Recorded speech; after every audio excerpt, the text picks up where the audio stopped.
Hey everybody, I'm Mike with Budget Guns and Gear Reviews, and this is The Right of the People, where we use the first to defend the second every Friday night at 7 p.m. Eastern. So uncover your keyboards and fire up your fingers. It's time to join the conversation.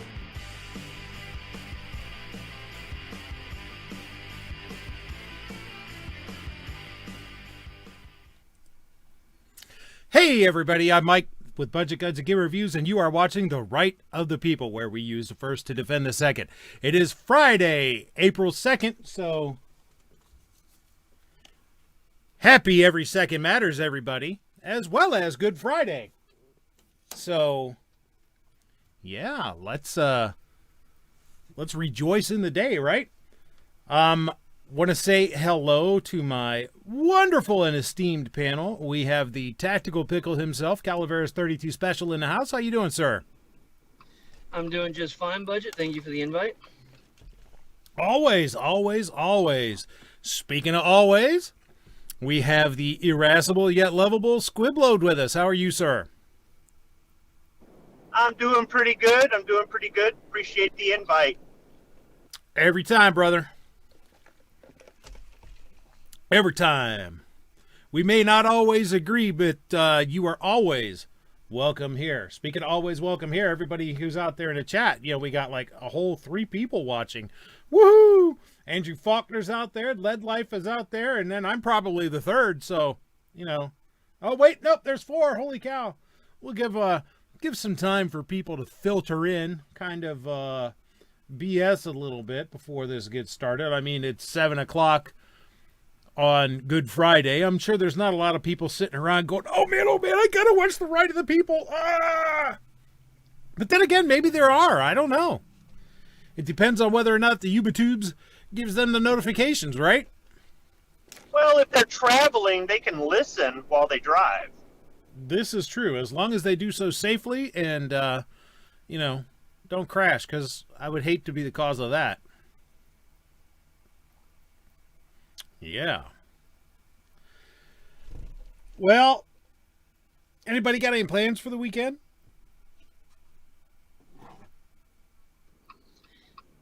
Wife and I are going to try to get out to the range. So she can put some rounds to her Glock 19, and I can put some rounds to my FMK.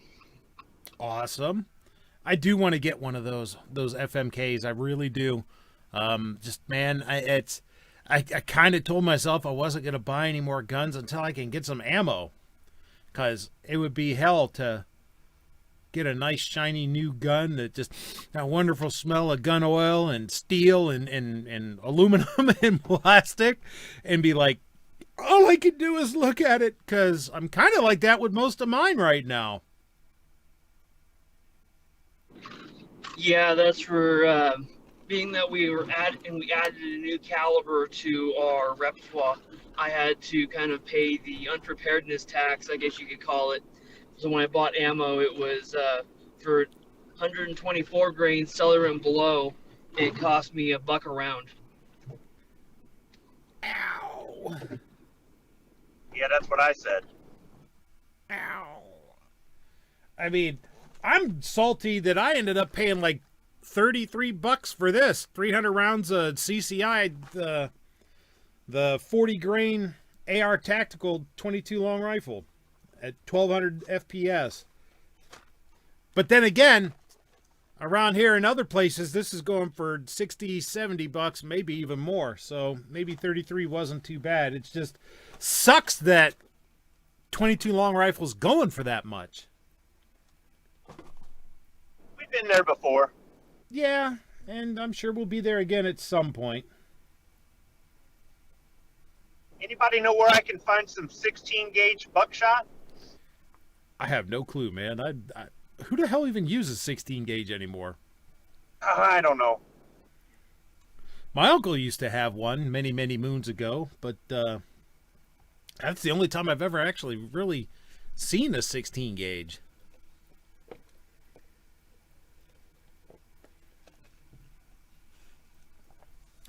Myself, I'm planning to go out tomorrow and shoot a couple videos.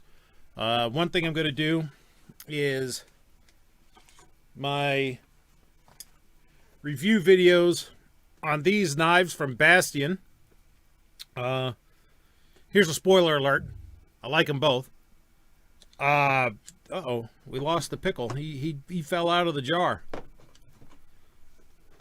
And then, I don't know, I might try to do some other thing for an upcoming Woodsman Wednesday, or maybe I might shoot a gun review, or I was going to go out and do the Winchester Wildcat versus Ruger 1022 video today, but it just didn't happen. I spent time editing some video and doing some stuff in-house, so maybe tomorrow I'll get out and do that, assuming the weather is okay. It's not snowing and blowing and crap. Then, you know, Sunday, going to cook dinner and all that stuff. So that's going to be my weekend.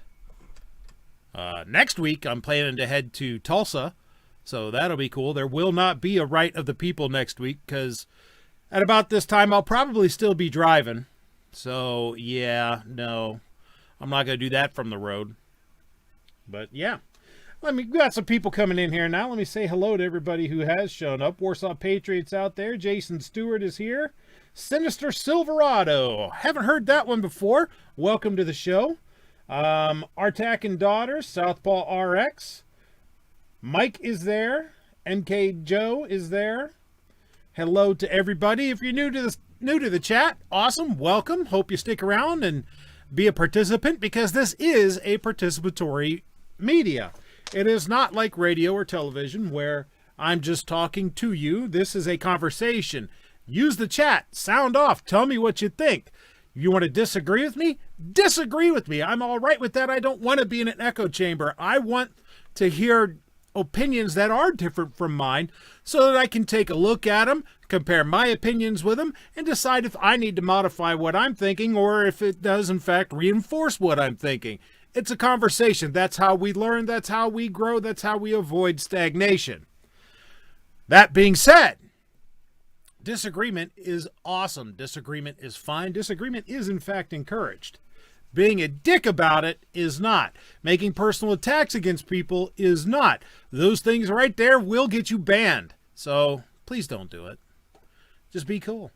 Disagree. That's great. We'll have a discussion. That's great.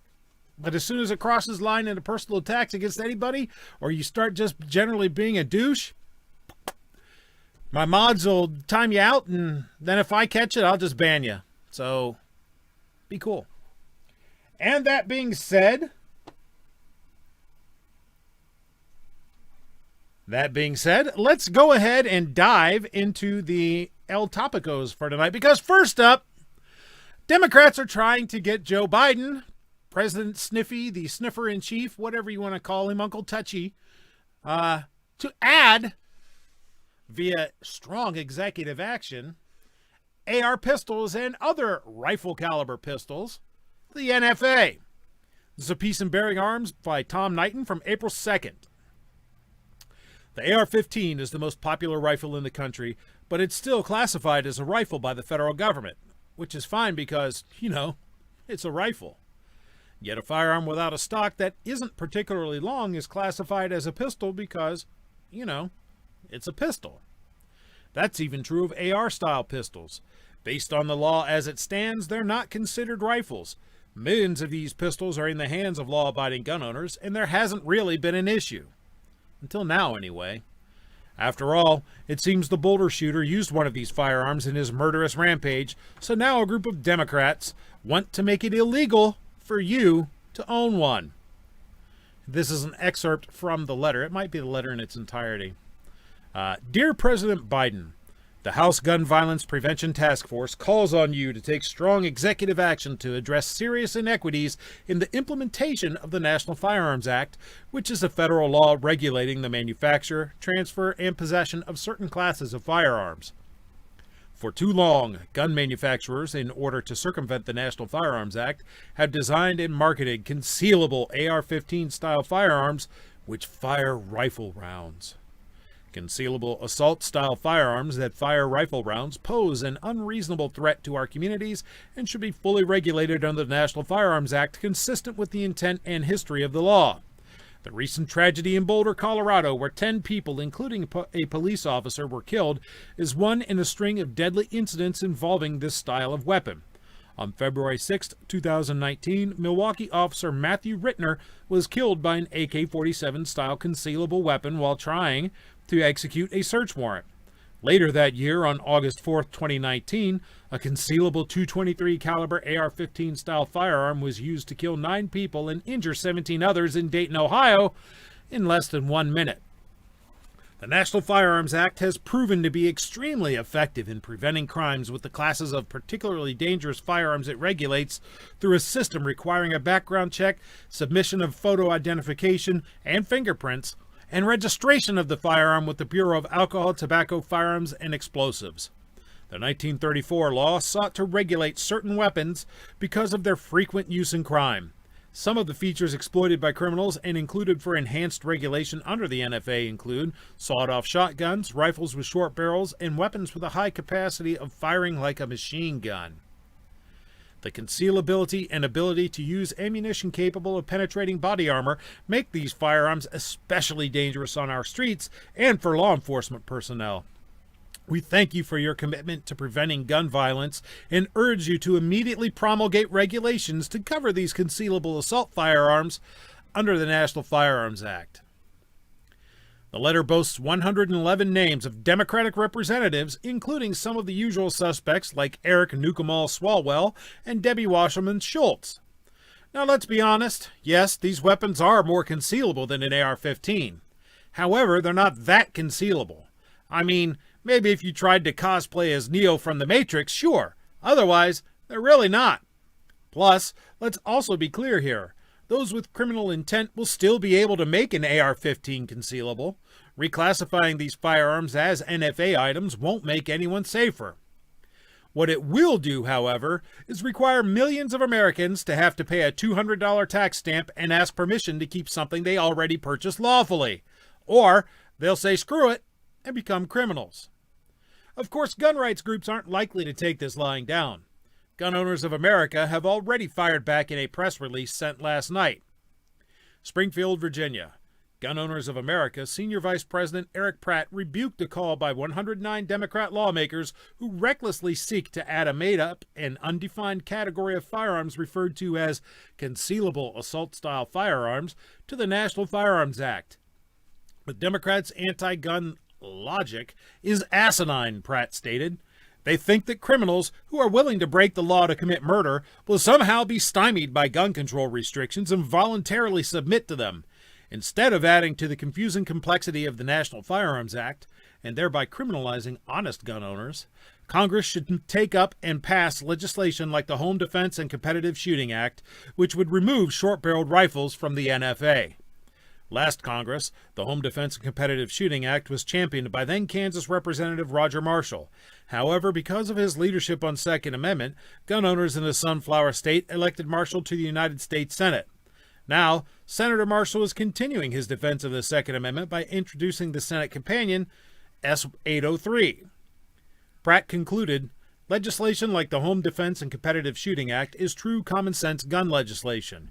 The archaic and unconstitutional National Firearms Act is scoffed at by criminals, while needlessly forcing honest gun owners to jump through hoops just to own certain types of firearms and accessories. Yeah, there's some discrepancy with the number of names between their count and mine, but I suspect a couple more jumped on board since this was written. Or maybe one of us miscounted. Regardless, though, this is an extremely troubling letter. Part of the issue is that this letter seeks to circumvent Congress and presses Biden to have the ATF redesignate AR-style pistols as short-barreled rifles. It's not like Biden has given us a lot of pro-gun signals, so there's every reason to believe he'll go along with this. Which means this will land in court, so who knows how long it'll take to worm its way through the system before we can see some degree of meaningful action from the judicial branch. What a way to wrap up a week, huh? So, I gotta agree with Mr. Knighton. I think that President Sniffy will absolutely go along with this. I think he'll be like, oh yeah, it's a great idea. Just get a shotgun and shoot it through the door. They'll go away, I promise you. You know, I think I think it'll be interesting to see this go to court, given the precedent set, at least in the Sixth Circuit, that the ATF lacks the authority to redefine items without benefit of legislation. So remember, last week we talked about how the Sixth Circuit came down with the decision that the ATF could not redefine a machine gun because they don't have the power to enact law. I think that precedent would apply to this case as well. So it'll be interesting to see how this would play out legally. And I say interesting as in, you know, from kind of an academic standpoint. From a practical standpoint, holy shit, that'll suck, because I got a few items that would be affected by a regulation change like that. And furthermore, I want to dispute that an AR pistol is a workaround from the NFA. I would dispute that saying an AR pistol is trying to circumvent the NFA. I would maintain the position that it's not a circumvention of the NFA if the law allows for it to happen. If it is not prohibited by the law, it is allowed. You know, we don't live in a society where it's prohibited unless it's specifically permitted. We live in a society where it's permitted unless it's specifically prohibited. And the definitions under the NFA don't restrict AR pistols. Am I wrong?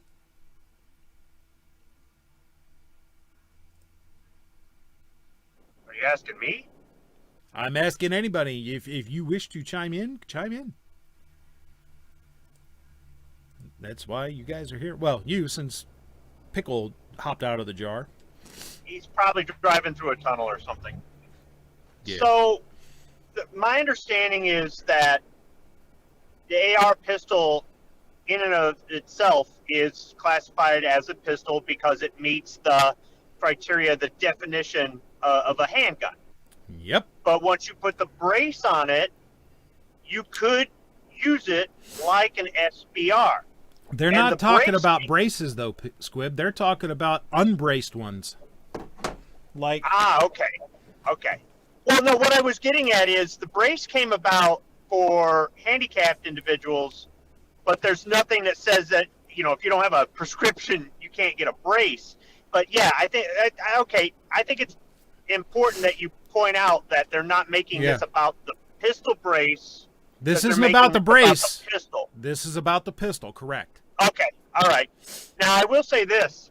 For those people out there who don't know, when the NFA was originally written, all handguns were on the NFA. All handguns. And it was the NRA, the evil NRA, that talked them out of putting handguns on the NFA because of their common use. What? The NRA did something for us? Yeah, I know. It was before our grandparents were born. But regardless, my thought when you were talking about this is, are they going to dust that one off and try to open up that can of worms and use this as a doorway to say, well, one time we looked at putting all handguns on the NFA. Maybe if we put this handgun on, we should put all handguns on. I don't want it to go there. Guarantee that it would will. be bad. Guarantee it will, because you know what? The slippery slope is not a logical fallacy with these people, and we'll talk about that in a little bit. Pickle, were you listening to any of this? Do you have an opinion? Welcome back to the jar, by the way. Unfortunately, no. That's where I was in a retail establishment picking up supplies for my work this next week. So I had to have you guys shut off. Gotcha. Okay. Well, out in the chat, let's see what they have to say. I got a few more out there. Sinister Silverado says it's time to eliminate the unconstitutional NFA. I agree. Let's see. Sinister scored some 22 LR at Walmart for $18 for a Winchester 333 round box. Awesome. I can't find that at my Walmart. Let's see. Tennessee Gun Guy says, the joke's on you guys, and your cartridge guns are nothing more than a fad. Everyone knows flintlocks are the mainstay. Warsaw Patriot says, making AR and AK pistols NFA items will do nothing but make more money for the government and also discriminate people's rights. Sinister Silverado says, time to challenge the NFA. It's unconstitutional. Artax says, yes, let's punish the masses for a handful of people. It makes sense if you're a crackhead, like Hunter Biden.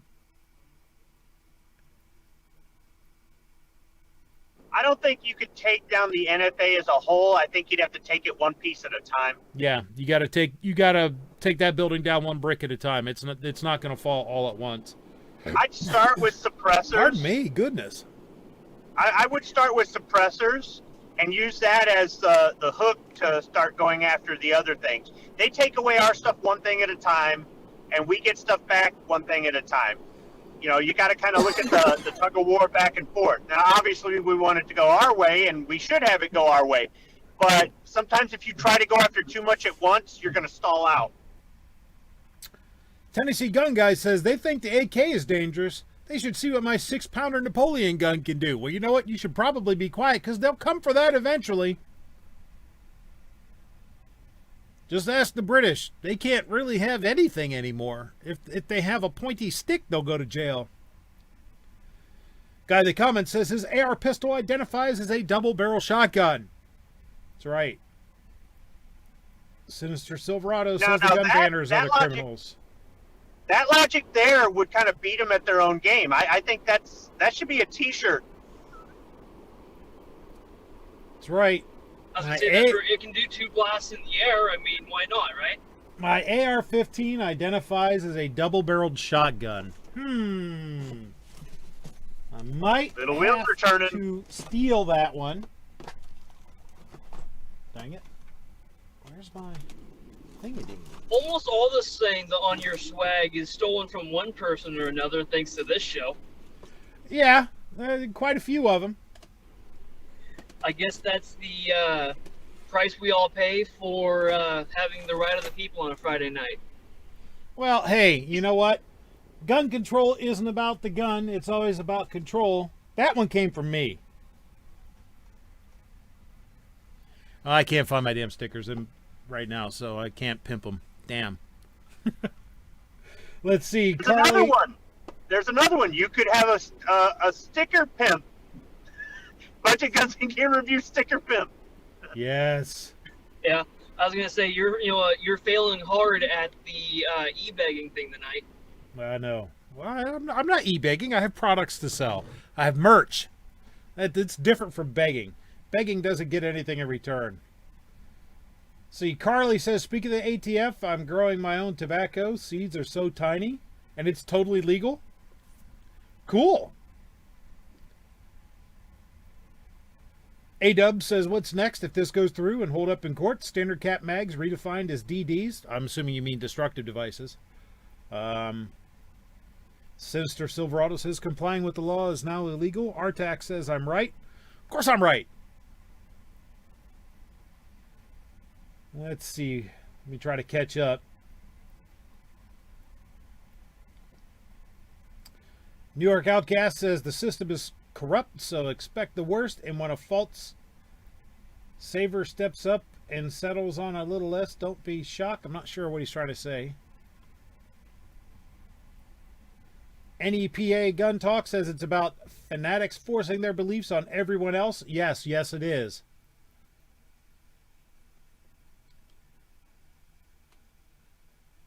Let me see. All right, so I think I'm pretty much caught up. So, let me queue up the next thing we're talking about.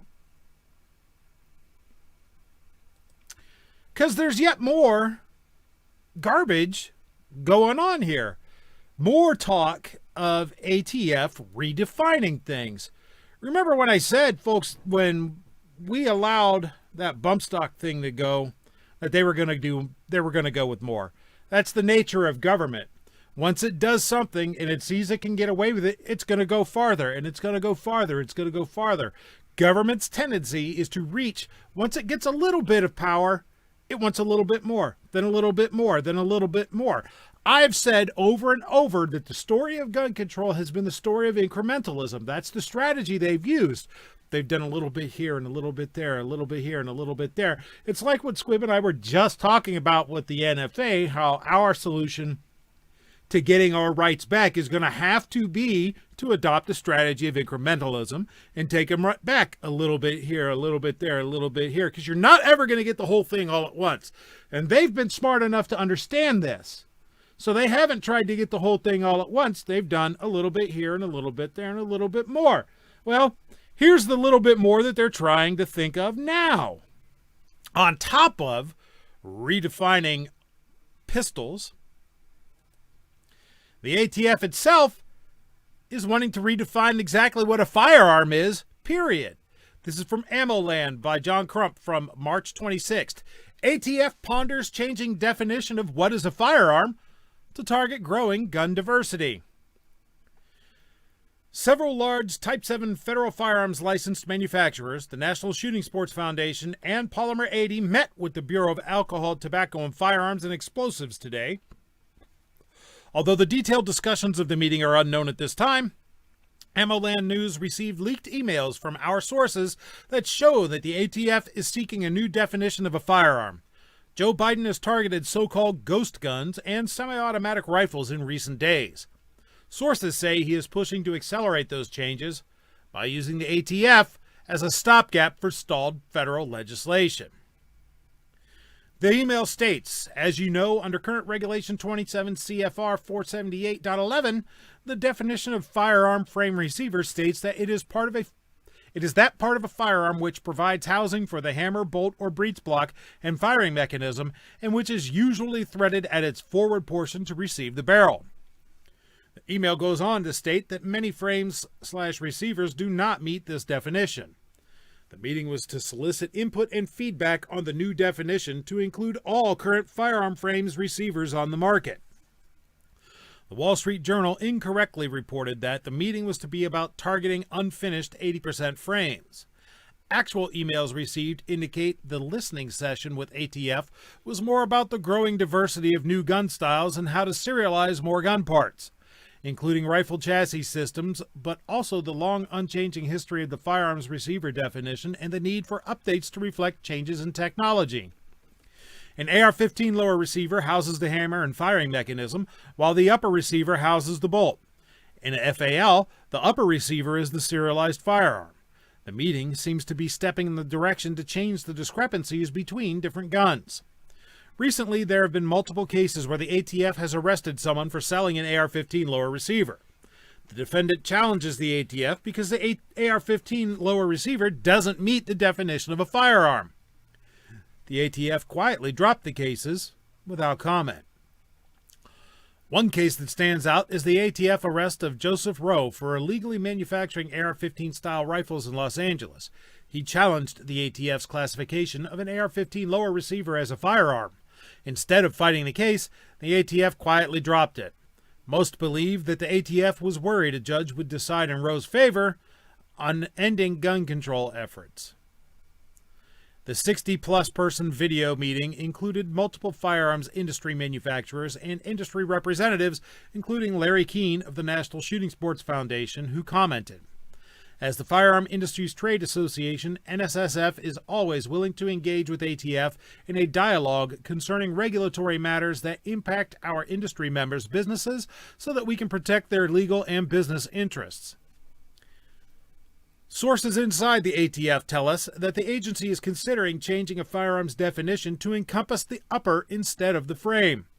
The ATF reasons that anyone can finish an 80% frame or even 3D print one, but most of the general public do not possess the tools to complete a slide. Safety Harbor Firearms produces a 50 caliber magazine-fed upper for the AR-15 called the SHTF-50. The ATF stepped in and insisted that I fired one of those, by the way. It's pretty damn cool. ATF stepped in and insisted that the upper was a firearm and forced the company to serialize it. This decision made both the upper receiver and lower receiver a gun. The ATF reasoned that the company made the upper too much like a bolt-action rifle. The proposed changes have made their way into the hands of Everytown for gun safety, even though it is not currently public. The gun control group seems to be happy with the proposed changes. It isn't clear how they managed to get the documents. Ammoland reached out to the ATF for comment, but did not get a response. So the ATF is considering redefining what constitutes a firearm. So here's my question. If the ATF lacks the regulatory authority per a Sixth Circuit Court decision to redefine, to change definitions, to, in fact, write law without legislation being passed, are they actually able to redefine what constitutes a firearm? Now, again, it goes back to, what does the law say? If the law says X, and you comply with X, a regulatory agency shouldn't say, yeah, it's X, but it's Y and Z too. If the law says X, then it's X. Period. Dot. End of discussion. If you wish to change that, not a problem. This is a free country. Change it. Lobby your legislators. Have them lobby other legislators. Stir up support. Talk in favor of it. Get a law passed. But you can't do it through regulatory fiat. Or you shouldn't be able to anyway. Am I off on this one too, or am I somewhere in the ballpark? Don't they have a division? I can't remember if it's called the technical division or something like that. Don't they do interpretation, or they don't actually write laws or go out and arrest people? It's just a bunch of people, an office job, but where they're supposed to. Or maybe it's when somebody submits something to I'm thinking of the division that when they submit a new product to the ATF for approval or something. The Firearms Technology Division, FAT-D, which you. I still say should be a wrapper. FAT-D should be a wrapper. Don't care. See, I could see them making a proposal of wanting to make a change, but I would think they would have to submit it to Congress to make it into a law. You would think. Again, particularly in light of the Sixth Circuit Court decision that says they lack the regulatory authority to redefine a machine gun. You have to have a law to do that. You have to have the legislation do that. You have to do it via legislation, not regulation. So I don't understand how they could redefine anything, because these definitions are set out in United States law. That's for based on that, circuit court decision. I would agree with you on that. That's for they are strictly an enforcement, branch. They cannot decide what the meaning of anything is. They have to be told the meaning and then them enforce it, per that meaning. So that's this being able to change their mind on a whim and change how they define things. I mean, heck, why don't they just, if they wanted to, a receiver, blah, blah, blah. Okay, well, anything that, can be handheld that can launch projectiles now as a gun, based, if we define, if we interpret this loosely enough. So heck, we can, the slingshots you made as a kid with, a Y branch and some old bike tube, inner tube tubing could be defined as a gun if they want to interpret the damn thing loose enough. Well, other places would define an air gun as a gun. For instance, air guns over certain power limits are considered firearms in Germany. Anybody that watches Jörg Sprava, the Slingshot channel, will know that on some of his arrow shooters that he makes using a tube to shoot compressed air into a hollow arrow that then shoots the arrow off of the tube, he has to put a pin through it to render it incapable of firing a BB or a bearing, because then it's a firearm. But, shooting arrows is just fine. Stupid. Even German gun laws are dumb. Gun laws, period, are dumb. What the hell am I saying? Shall not be infringed. Got to channel my inner Night Strike. I feel like growing a big, full Grizzly Adams beard now. I was gonna say, Mike number 2 is trying to emulate Mike number 1. I am never number 2. I'm always number 1. Thank you.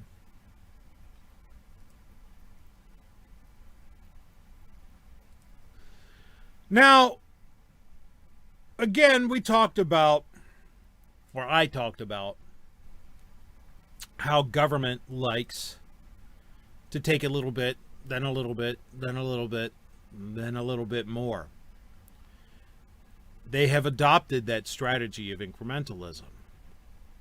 Here's proof, folks, that they intend to continue doing it. This is a piece from Breitbart. Chris Murphy outlines other gun laws Democrats can pursue once universal background checks are secured. Which, by the way, universal background checks, I am completely, totally, 100% against. Totally. Don't care. I will disagree with anyone on that one. This is by A.W.R. Hawkins from March 28th. During the March 28, 2021 airing of NBC's Meet the Press, Senator Chris Murphy outlined additional gun control that could be considered once universal background checks are in place. His comments came after host Chuck Todd asked if it is a political impossibility to secure regulation of certain categories of firearms at this time. Murphy responded, "I think right now our best chance to get something passed is universal background checks. And I think that the theory of the case is once we can convince Republicans that the sky doesn't fall for you politically, when you support a reasonable expansion of something like background checks, you can move on to other interventions." Murphy then described what some of the other interventions might entail, lauding the gun owner permitting system in Connecticut, as well as the broadening of factors that will land an individual on the prohibited purchasers list. 8 days after the October 1st, 2017 Las Vegas attack, Murphy pushed universal background check legislation, referring to it as the North Star for Democrats regarding gun control. Ironically, the Las Vegas attacker passed background checks for firearms, so universal background checks would have done nothing to hinder, much less prevent, that attack. Equally ironic, the March 22, 2021 Boulder, Colorado attacker required his gun via background checks as well. Moreover, Colorado already has universal background checks. Breitbart News noted Colorado adopted the universal checks in 2013. So, this is why I oppose any gun law, any further restriction of our rights, period. Whether I have a dog in the fight or not, whether I care about it or not, whether in and of itself or not, whether I think it might even sound reasonable. Because I understand something, and this is a key bedrock principle. Once you give these people an inch, they'll take another. The old saying, you give them an inch, they'll take a mile. No, they're not dumb enough to try that. If you give them an inch, they'll want another inch. Then they'll want another inch. Then they'll want another inch. Then they'll want another inch. And before you know it, they've had that mile and a half, then 10, then 100. So you don't give them anything, ever. You don't give them universal background checks. Number one, that the entire name is bullshit to begin with, because they won't be universal, because a criminal, by the very definition of the word, isn't going to comply with a background check. Number two, background checks do shit. Background checks do not predict future behavior. They can prevent nothing. So requiring background checks for every single sale, whether it be public, private, through over the freaking internet, under the bridge, in the parking lot, behind the dumpster, it doesn't matter. They don't do a damn thing. And you need to resist every single further infringement of our rights, because no matter how small it is, no matter how reasonable it sounds, no matter how compromising it is, no matter what we get in exchange, they're always going to want more. And our side needs to understand that the Hail Mary or nothing is not going to win anything for us. We have to get it back the same way. Yeah.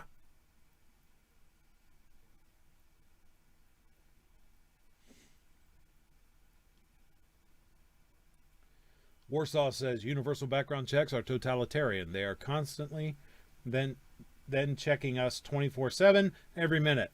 Every day, that's like spying on our own citizens, like the Patriot Act. What's next? Should we become a communist police state? Well, that's where they want us to go. Democrats regulating the universe since 2021. Much longer than this. And that's where they say they want to, add to the list of things, that would put you on the prohibited persons list. How long until that's for? Well, you're not one of our elites, so you're not a Clinton or a Biden, so it means you're prohibited.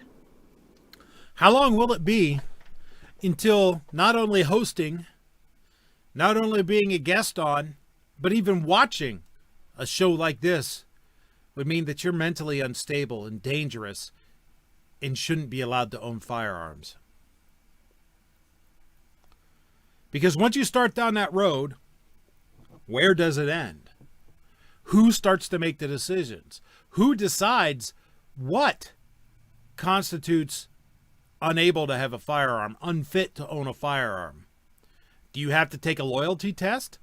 Do you have to pass loyalty background checks like the National Guardsmen did to guard the Capitol?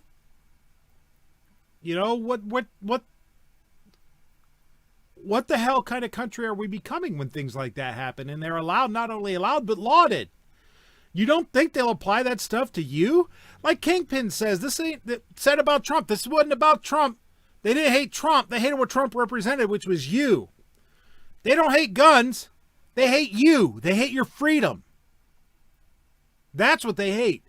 They hate the freedom that you have, the ability to do what you wish. The fact that guns represent individualism. The fact that guns represent self-reliance, because someone who's self-reliant is not dependent. Someone who's not dependent can't be controlled as easily as someone who depends on you. Because if someone depends on me for everything, I have them right where I want them. They have to do everything I tell them to, or I just simply withhold what they depend on me for. And they understand that the very first thing they have to do to make you dependent is to take away your means of protecting your independence. It's simple. That's why you give them nothing.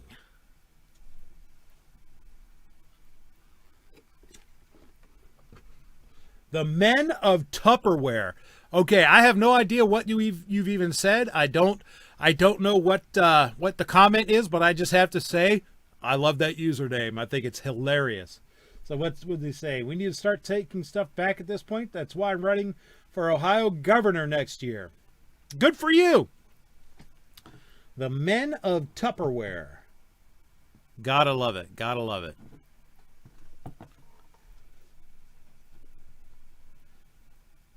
Sanctuary cities for firearm freedoms. That comes from Carly Ellison.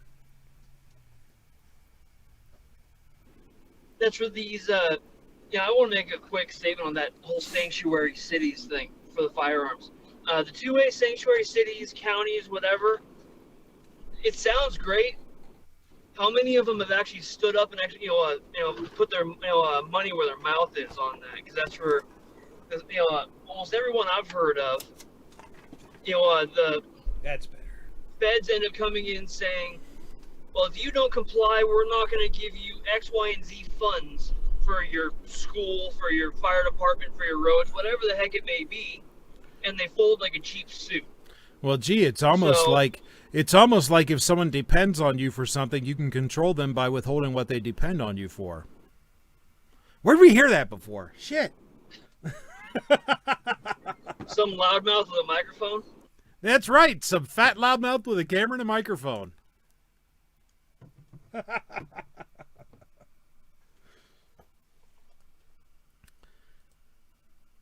So that's my soapbox on that subject. Background checks bad.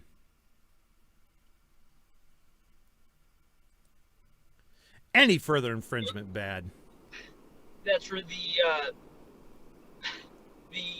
posts I keep seeing, pop up on social media of different kinds. That's for about, with comparing the difficulty to buy a firearm with the difficulty, quote unquote, of voting. I would,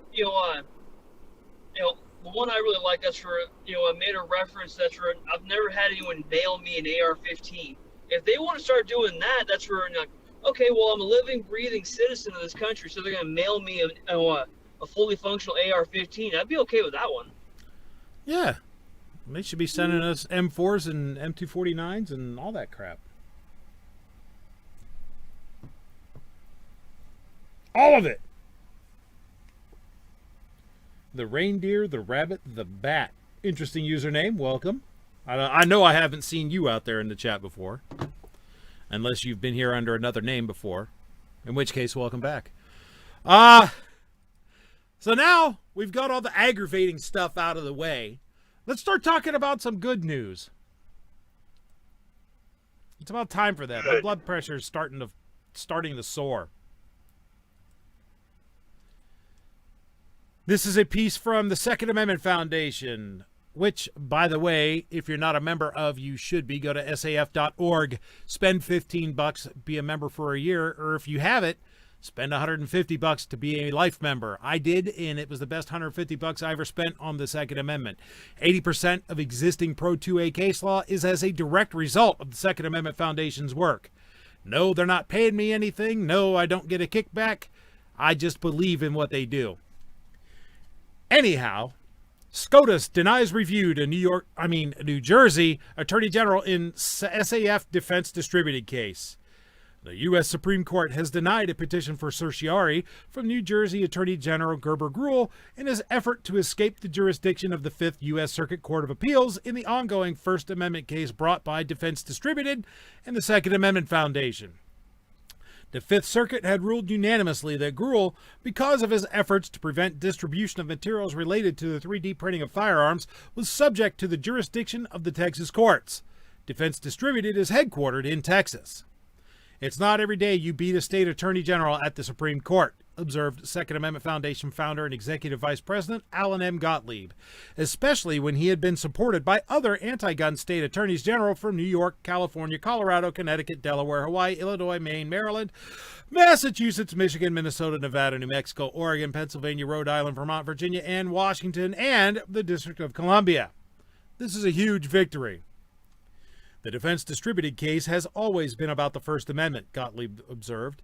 He recalled how Gruhl had moved to dismiss the SAF defense distributed lawsuit filed in the Western District of Texas for lack of personal jurisdiction. But the Fifth Circuit appellate ruling placed Gruhl's efforts squarely under the circuit's jurisdiction, and the SCOTUS allowed that to stand. Anti-gun attorneys general need to be held accountable for threatening gun owners and the firearms industry, Gottlieb stated, and that includes efforts to prevent distribution of information relating to 3D printing. Gruhl tried to enjoin national distribution of Defense Distributed's files on the internet. This is one of several cases against the state of New Jersey and Gruhl in which SAF is involved, he continued.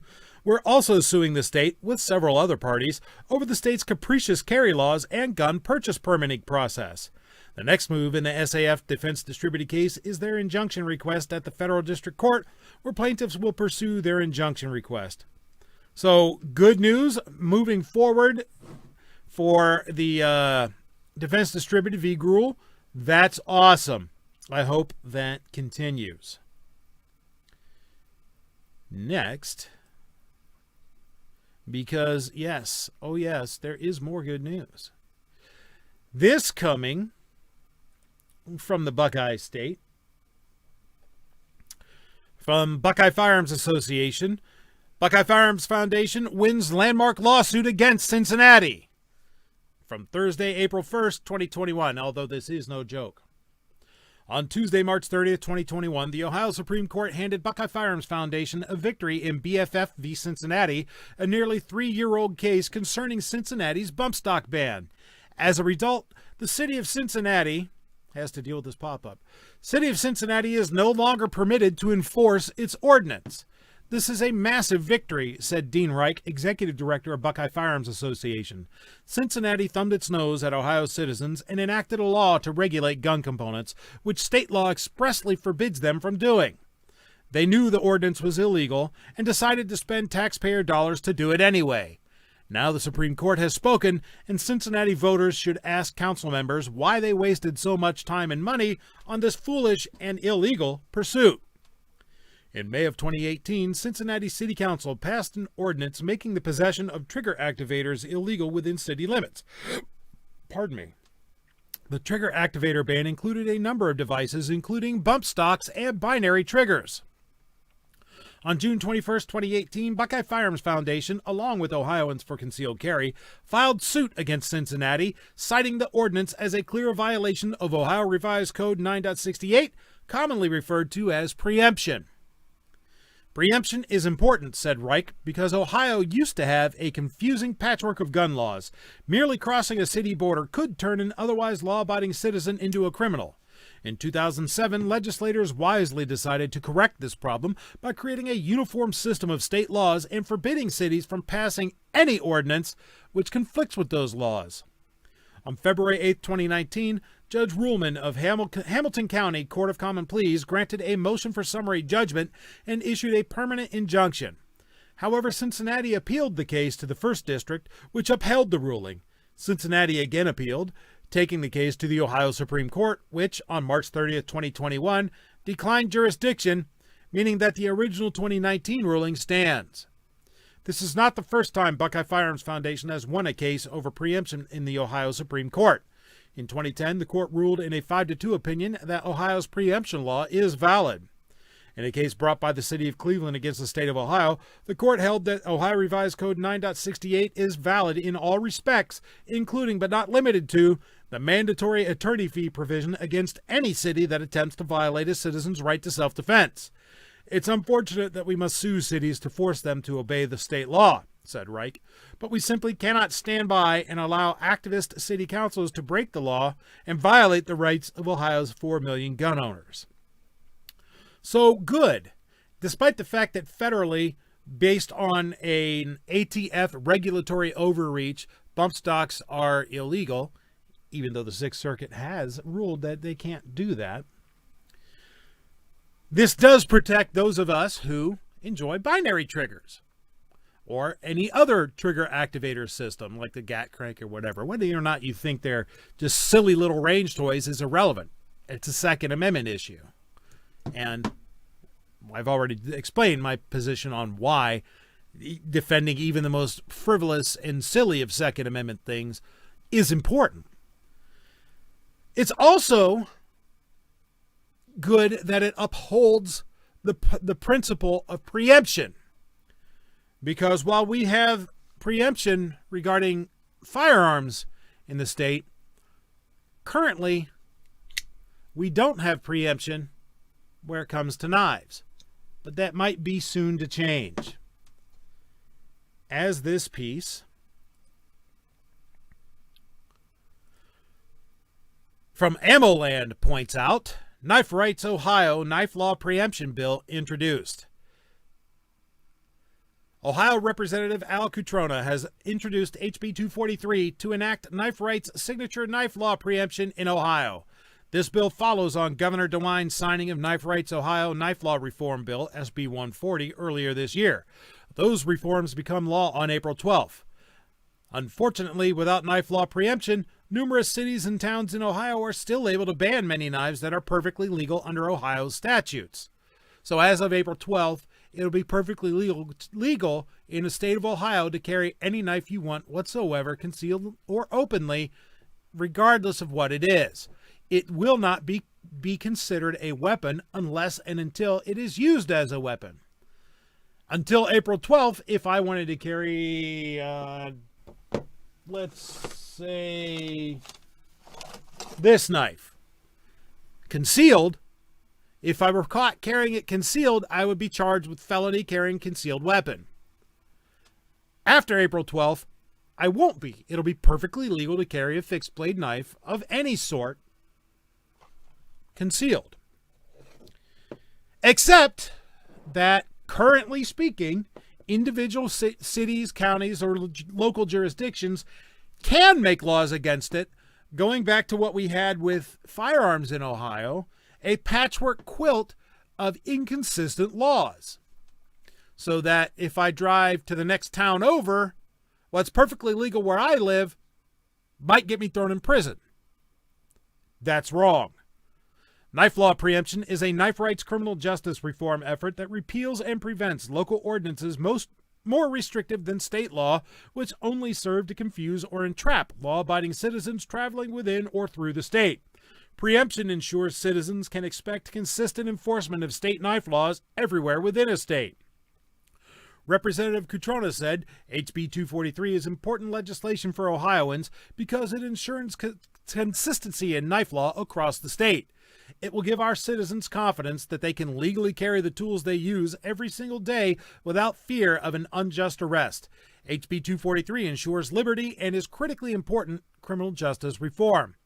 HB 243 is co-sponsored by Representatives Gary Click, Jennifer Gross, Chris Jordan, Craig S. Rydell, and A. Nino Vitale. Knife Rights passed the nation's first knife law preemption bill in Arizona in 2010 and has since passed preemption bills in Alaska, Georgia, Kansas, New Hampshire, Oklahoma, Tennessee, Texas, Utah, West Virginia, and Wisconsin. Knife Rights will let you know when it is time to contact your legislators to support HB 243. So remember, folks, the Second Amendment is not just against what Johnny B calls the Rudy Tooty point and shooty. Second Amendment is arms, period. All arms. Which includes so this. Next time I come down to Columbus for a rally, I can wear my K-bar on my cartridge belt? You always could wear it openly. Sure can. Oh. Yep. In Ohio is open carry and does not regulate the open carry of anything. That I know of. Again, that may be different in a certain locality. So I would suggest here's the thing. You would have to go and research the laws on knives in every jurisdiction that you pass through, and where you were going to end up in Ohio, because it might be illegal. I don't know. I live here. I've lived here pretty much all my life, except for, little stints here or there. But for the most part, I was born here, and for the most part, I've lived here all my life. And I don't know what the different knife laws are in different localities. And that's bullshit. There should be one law for the entire state that we know, so we know what to expect as we go traveling throughout our state. Just to go to Walmart, I traveled through, 4 different jurisdictions. Bullshit. Knife laws ought to be the same, just like gun laws are. So I think it's great.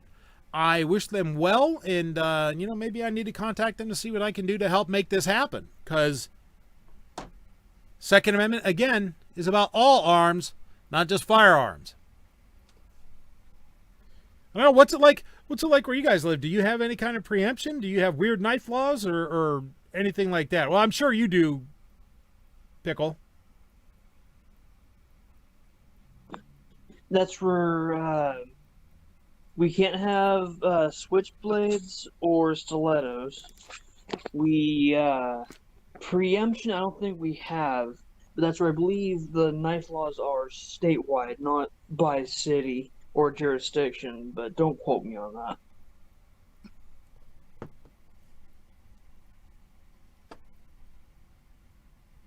Andrew Faulkner said budget needs an adjustable gas block. Must have been for me belching earlier. Yeah, you're right, I do. The reindeer, the rabbit, the bat says, I think we all saw them coming after binary triggers. I'd like to put one on a pistol-braced Ruger Charger before it gets too late. Yeah, I know. I want to get a Ruger Charger and slap my binary trigger from my 1022 in it, because that would be awesome. I keep waiting for Franklin Arms or somebody to come out with a binary for the PC charger, because except that, you know, ammunition would be prohibitively expensive then, even more than it is now. 22 ammo is kind of pricey to run through 1022 with a binary trigger, but man, it's a whole lot of fun. Like, a whole lot of fun.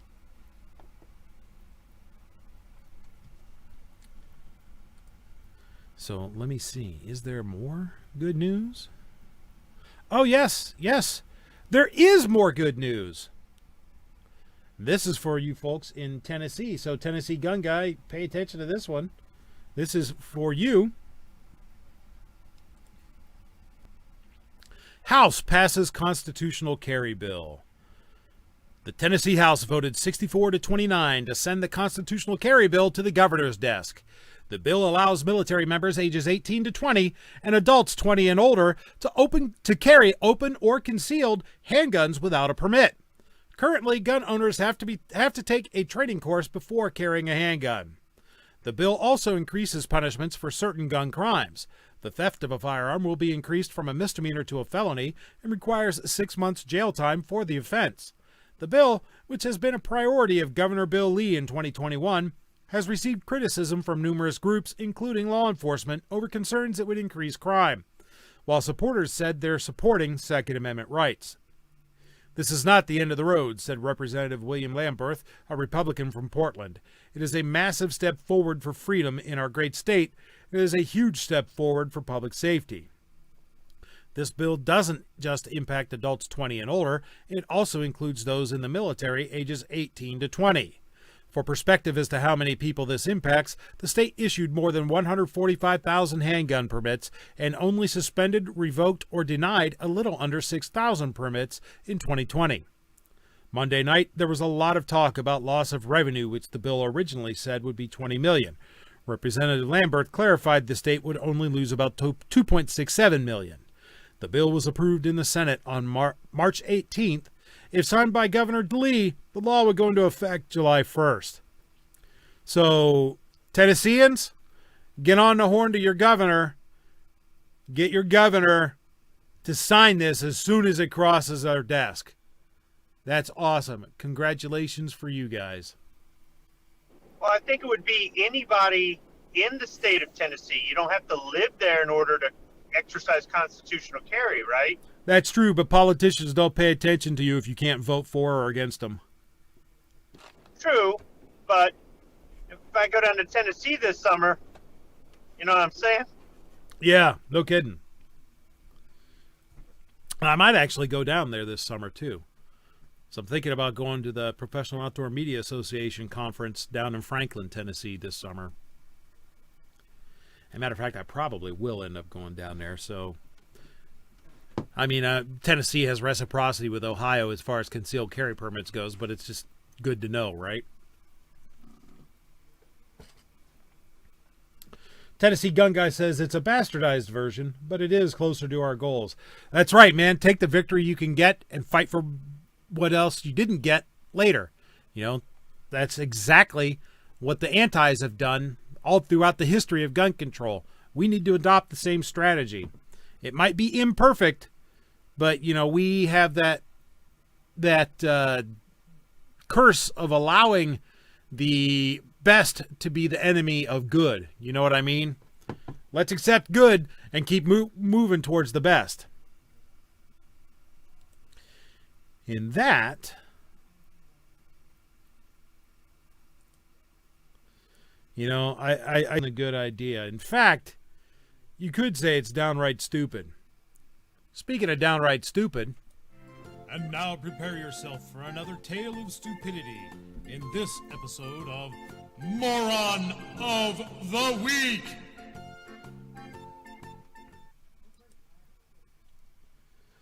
All right, folks.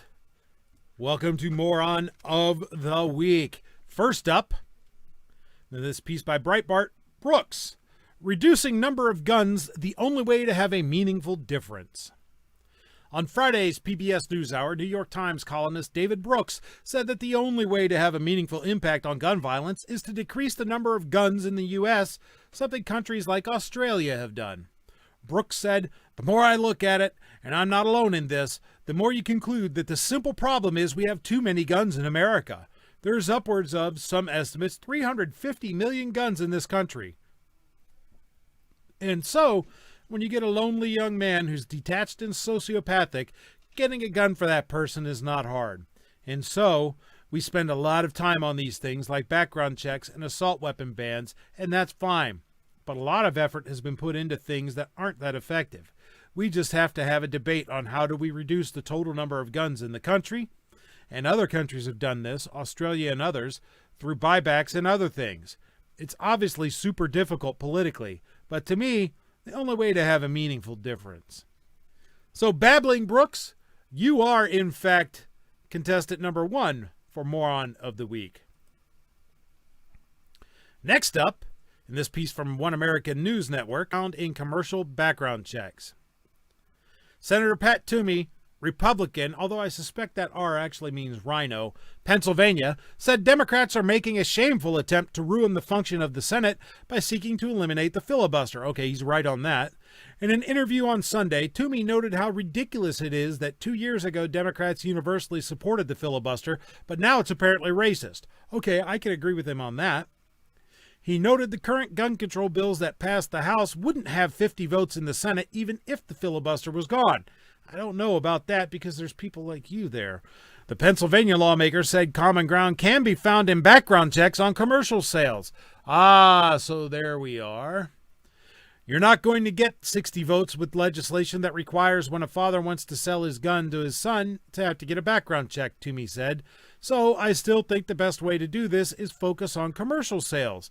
Well, Pat, don't commercial sales, meaning people who are engaged in the business of selling firearms, i.e. federal firearms licensees, don't they already have to conduct background checks? You know, the whole 4473 and NICS and all that. Yeah. Toomey famously supported bipartisan background check legislation that failed to pass the filibuster twice in 2013 and 2015. So Turncoat Toomey, you are contestant number 2 in Moron of the Week. Next up, though, is our final, but certainly not least, contestant for Moron of the Week. This piece from Breitbart, Hillary Clinton declares shameless Republicans are gun worshippers. Former Secretary of State Hillary Clinton called Republicans gun worshippers who are shameless because of their huge advantage due to the filibuster.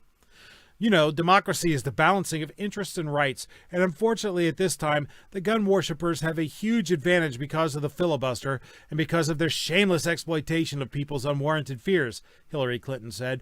But, you know, when Democrats were using the filibusters, including when you were a senator, that was fine. The opportunists on the other side, like Cruz and his ilk, she continued, they know better and they are in a position of trying to keep people really riled up and scared that sensible gun legislation like we had in the 90s for 10 years will somehow undermine their rights. Well, that's because it will, and that sensible quote-unquote gun legislation, according to the FBI's own statistics, did zip-zero zilch not a nothing to prevent crime.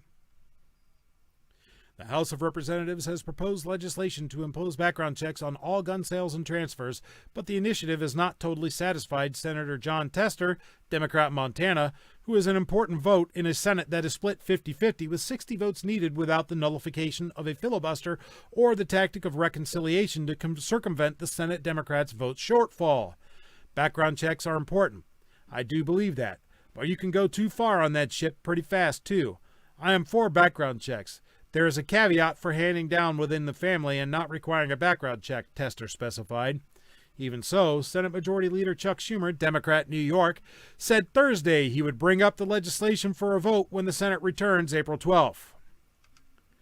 So, hypocrite Hildebeest, you're contestant number 3 in Moron of the Week. So, Squib, who do you believe should be the Moron of the Week? Babbling Brooks, Turncoat Toomey, or hypocrite Hildebeest? You had me at Hildebeest. Hildebeest. Pickle is not with us, so I will go out there in the chat. This is where you tell me who should be the Moron of the Week. Babbling Brooks, Turncoat Toomey, or hypocrite Hildebeest.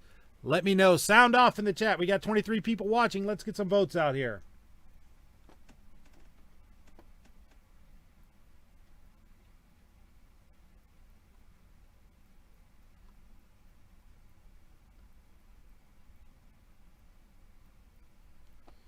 So, come on, folks. Let's get something. Rich White says Hillary just because it's Hitlery. Anyone else? Cankles. Who's Cankles? I'm assuming you're talking about Hildebeest there. So that's where I'm gonna. Yeah, she's Cankles. Some people might, have a cute nickname like Cuddles. Her cute name is Cankles. Oh, okay. The Men of Tupperware says Killery. The Reindeer, the Rabbit, the Bat says, can I vote for all 3? No, sir. You must, in fact, pick one. Carly Ellison does clarify, yes, that is Hillary. Small Caliber Arms Review. Hey there, neighbor. How you doing? Says, so many choices. Yep. Some days some weeks it's even worse, man. Yeah, it is.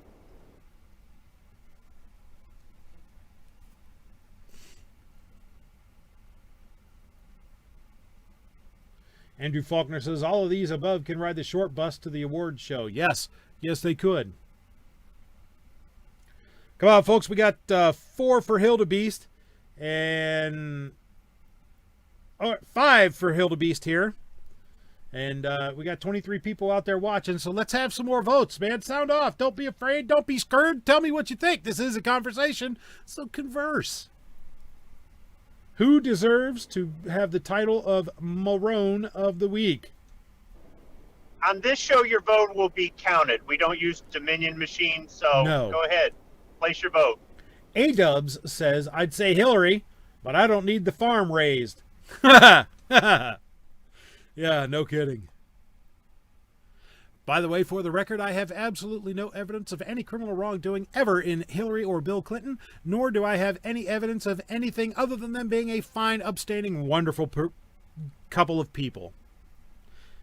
I have absolutely no suicidal ideation, nor do I have any intent to go on a homicide spree and be killed by police while resisting arrest or commit suicide in my cell. Just for the record. Rich White says Joe Biden. No, Joe Biden does not have an honorary place anymore. That shtick got old. Yeah, that, and didn't he write in with executive privilege and tell you to knock that off? Yeah, exactly. Carly Ellison says Dominion machines just work. Trust the process. The Reindeer, the Rabbit, the Bat says, never thought I'd actually vote for Hillary, but Hillary. So that's 6 for hypocrite Hildebeest. I think I'm going to go ahead and say that since everyone else is silent on this, actually I'm going to give it the 7th because that's where my vote would have went too. I'm going to say Hillary Rodham Clinton. You hypocritical Hildebeest, you are the moron of the week. And there we had another tale of stupidity in this week's episode of Moron of the Week.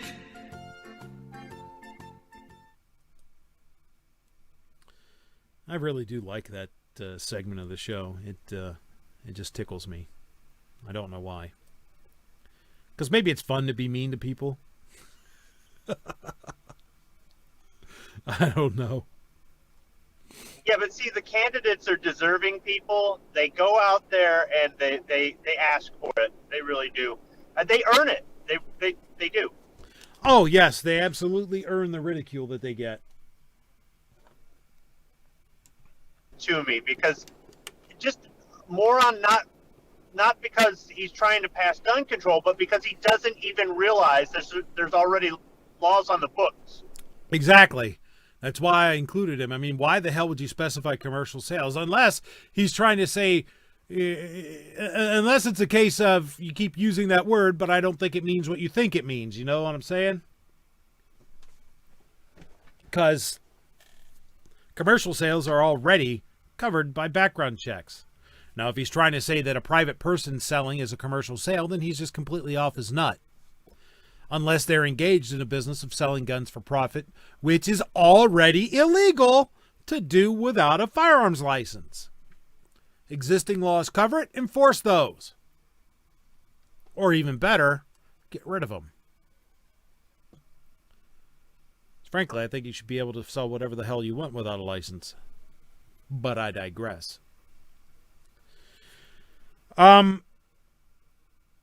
Those of you who have watched the show before know that it is reaching the end after we get past the Morone of the week.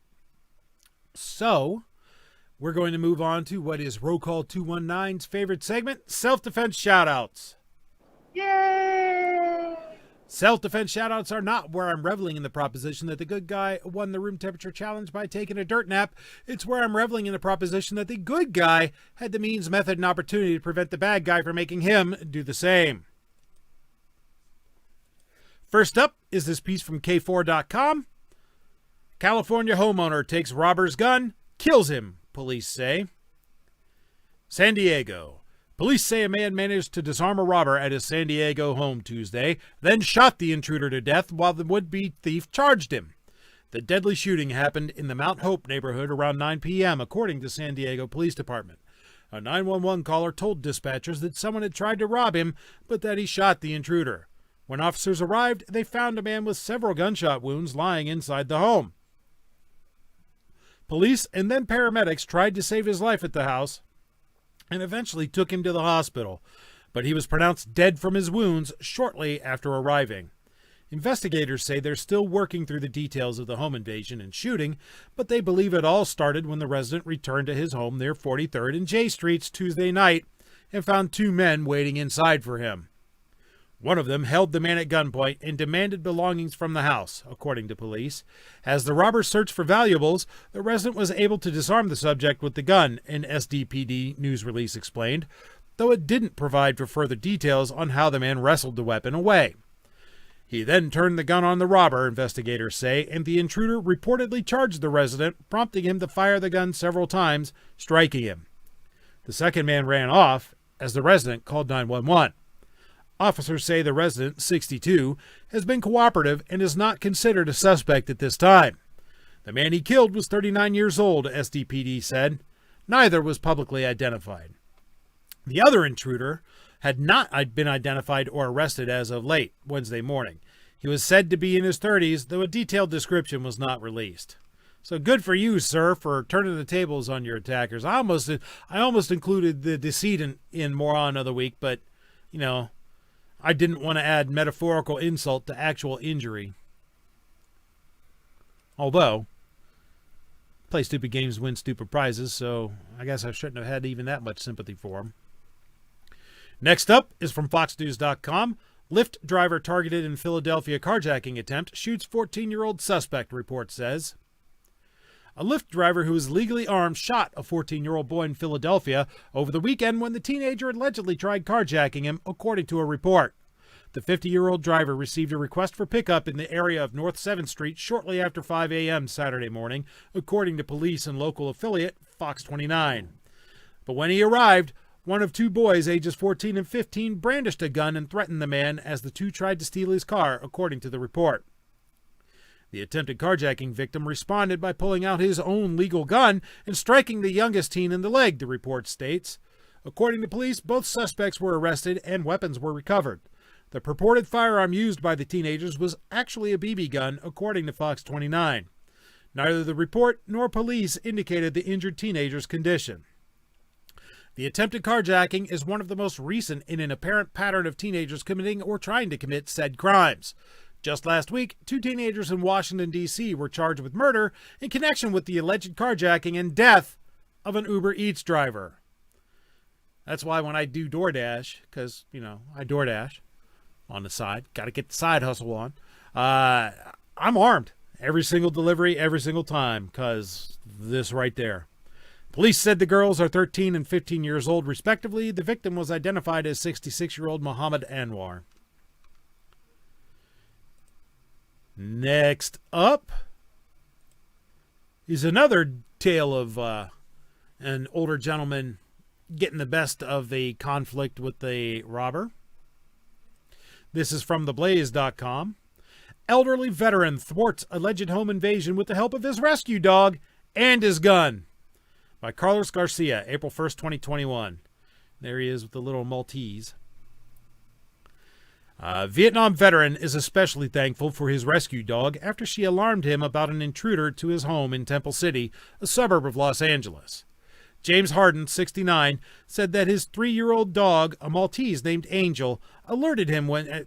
should call her a guardian angel, I guess. Alerted him when she changed from her usual calm demeanor and woke him up around 5 a.m. Monday by jumping on his chest and running to the kitchen. Within about 30 seconds, she'd come back, jumped up on the bed, put her paws on my chest, and started tapping and growling, Harden told KCBS-TV. He said that he realized she was growling at an intruder who was standing at the doorway of his bedroom. Harden's wife was still sleeping. Come on. I hate how they do that. Harden's wife was still sleeping in the bed next to him. When the intruder walked into the bathroom, Harden said that he rushed to go get his gun. Harden said he pushed the door open, pointed his gun at the man, and said, "Do not move. I will blow you away." He said that the intruder told him, "I'm your son's friend." But Harden kept him at gunpoint until police arrived. They arrested the 32-year-old on suspicion of burglary. Harden said that his time serving in the U.S. Army Special Forces kept him from pulling the trigger. The only thing that stopped me from pulling the trigger was the fact that I said that could be someone's daddy. And I didn't want to leave a child homeless, he explained. Of course, the guy being in prison isn't going to do the kid much good either. Of course, prison is temporary, usually. Harden credits his dog for helping him thwart the intruder's plans. "I protect her, and she protects me," Harden said. "She took care of the ones who loved her. She's got a special place in my heart, and she's done a great job. I was very proud of her." Good for you and good for her, sir.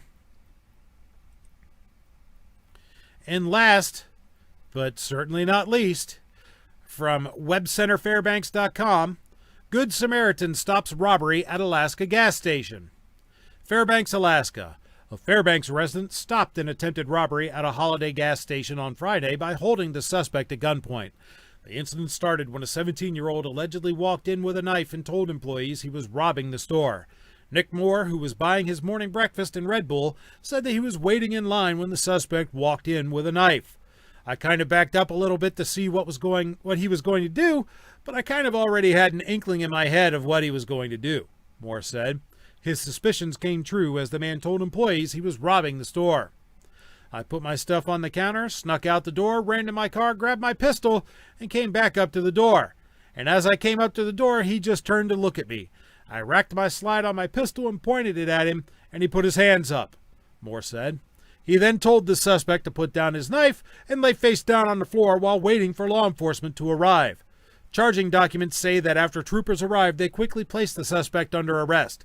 He was charged with attempted robbery in the first degree and third-degree assault. Moore said that after the arrest, the employees bought him his breakfast. Moore went on to say he wasn't planning on using his gun, but that he is glad he had it. He also said that he feels having a gun deters crime. They're a shield against thieves, a deterrent against most crimes if people know that your establishment could be armed or people in that establishment could be armed. As for the suspect, Moore said he hopes he gets his life turned around and that this was a wake-up call for him. Alaska State Troopers want to remind everyone that they always encourage people to call 911 and be a good witness, and not get involved if possible. Well, folks, there you have it. Several instances where, despite what certain mainstream legacy media outlets will tell you, and definitely what the politicians will tell you, a good guy with the gun stopped a bad guy. Kind of funny how that happens, isn't it? And with that, it's time to roll up the sidewalks, put the chairs on the tables, and sweep the floors, folks. We are going to be out of here. Want to encourage everybody to go in about a half hour, so you got a bit of an intermission. Go on over to Gizzard Gary's channel and watch Foul Territory. He does some cool stuff, and make sure that you have your Gorn ready to send him so that he can show that on the show. And yeah, let's first, before we get out of here, though, I would like to thank Squib and Pickle for being here. Since he's not here to plug it for himself, go ahead and check out Calaveras 32 Special here on YouTube and see what he's got going on, man.